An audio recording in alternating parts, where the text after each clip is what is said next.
Hi, have you ever wondered if software contracts could speak for themselves, ensure seamless communication between different applications that communicate with each other? So, what if testing could be a simple pact, a simple way to verify and guaranteeing that your code is running as expected? So, in this video, I want to show to you how to do it. So, first of all, let's imagine that we have two applications, one as a consumer and another one as a provider. We need to know how they are communicating with each other, how the consumer is sending the information, the request, and how the provider is sending back the response. So, that's where the contract is. The contract will tell us how they are communicating with each other. How am I expecting to receive an information as a provider, and how our consumer, and how I'm expecting to send and receive also. Alright, that's the contract. For the implementation of this video, I made an API using PHP to be a provider, and I made a front end with JavaScript to be a consumer. Alright, using Pact we can test those systems with different languages. There cover Go, Java, and another ones. So we have a simple function, just one route to do a plus account with number 1 and number 2 and give us a result. Alright, that is the contract, that is my application. The consumer is sending number 1 and number 2 and receiving the response, the result. Alright, let's skip for the code part. So right here we have the provider side. It's very simple. It's a simple route named sum. Then we receive a number 1 and number 2, like I said, and give it back a result. Alright, the result of this account.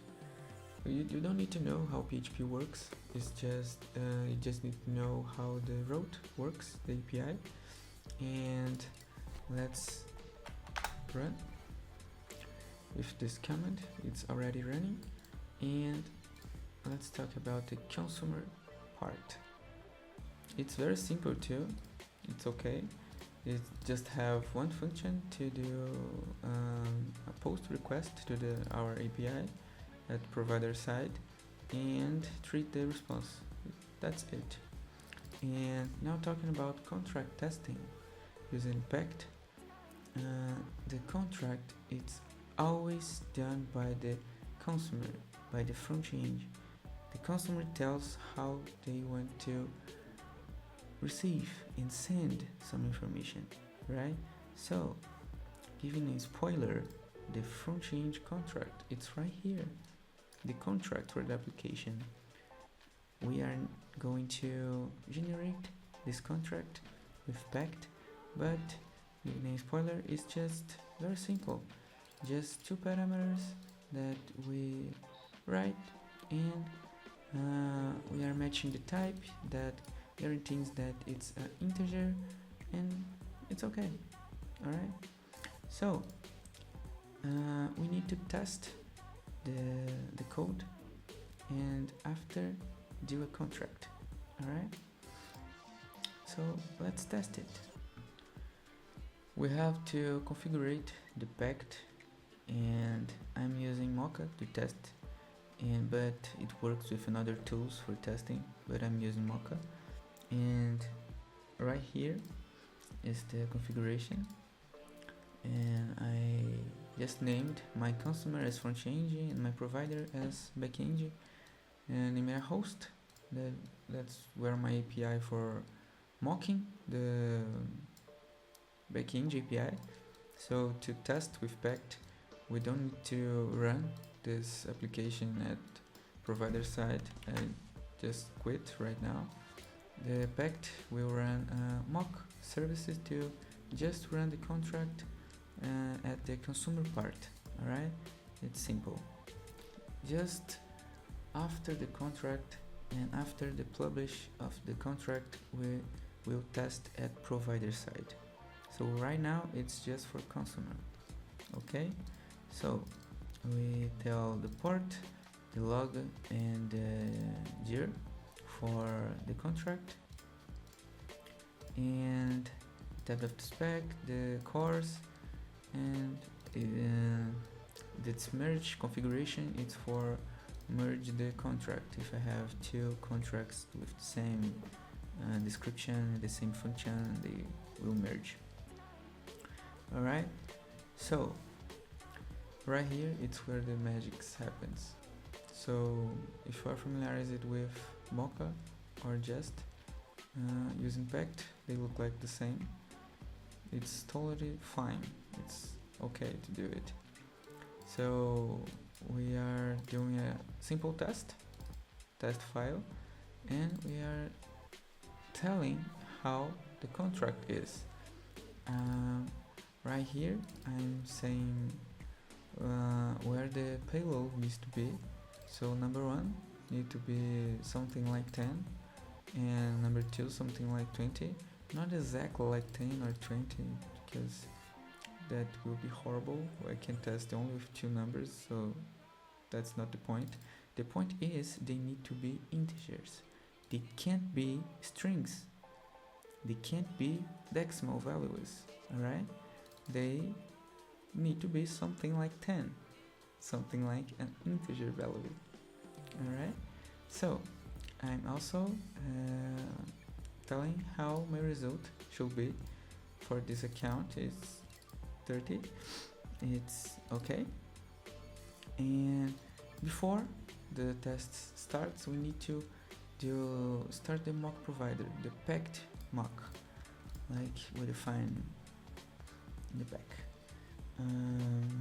So I'm configuring the route. It's a post and the path sum, exactly the same way that I'm doing right here.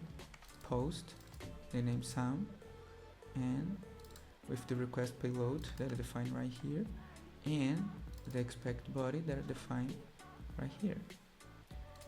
Then we will respond with this stats code saying that it's okay, and the body needs to be like 30. Okay, and right here is the test. It will return the correct body, header, and stats code. So I asking my sum. So right now the mock for Pact is running, and with toast link.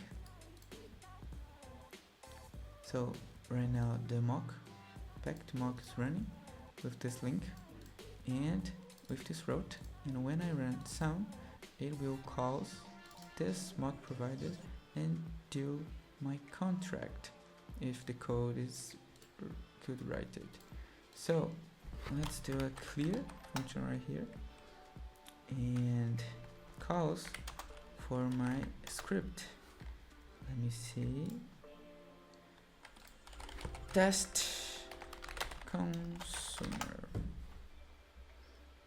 You run my test and passes. But what will happen if I change this value? Change the type.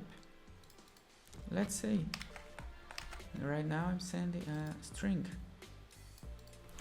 What will happen? An error. The code is for wrong answer, and the message needs to be something like, oh, right there, expected 20 string to be an integer value. So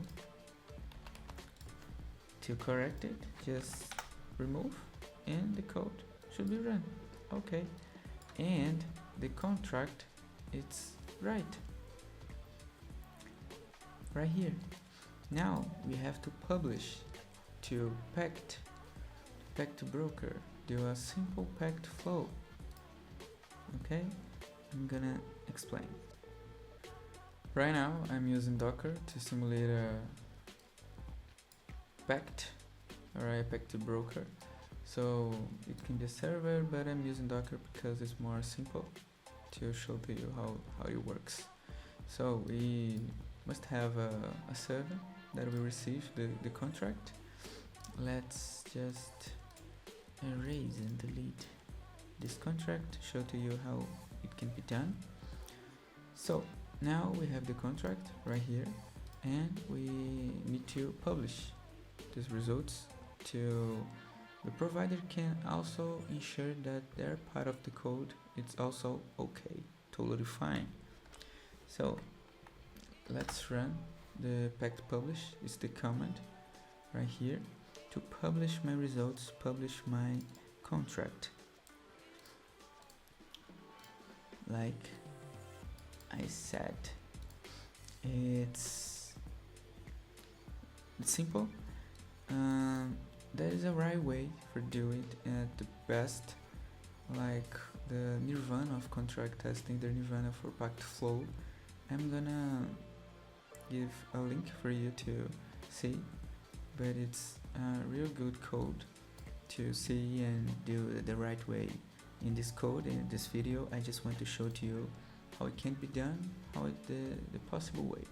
Alright, just the basics. So the simple pact, the simple flow for this contract testing, it's right here. I do a contract, I publish the contract to Pact broker, and now I'm gonna download it, the contract and the provider side, and publish the result back to Pact broker. It's simple, alright? That's my flow. For the provider side, we have to test it. I'm using PHP unit, and for test the provider, we need to run the API. Need to run the code and test it. So I'm running on localhost. It's okay. As right here, they need to be equals, like the same, and just run the test with PHP unit. Let's do one more link provider. So render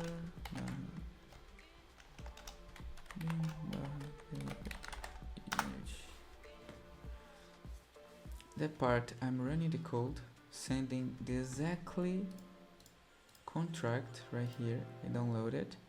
I'm downloading the contract and sending exactly those numbers and exactly those values, and testing at my provider side guarantees that my code it's running as expected, because I'm testing the real contract.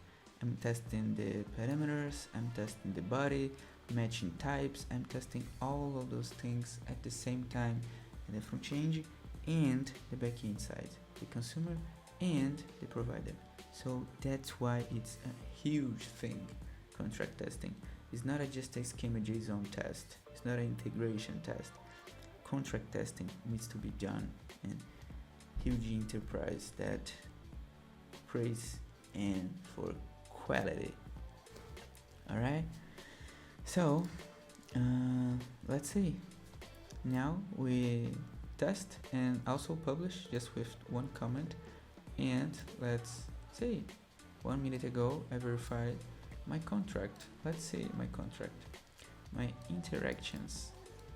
I do a post for that route, that path, with those headers, the body, and that's it. Contract testing is beautiful. That's it. The code is, it's not a huge thing. It's simple pact. Alright? But life is not that easy. Alright?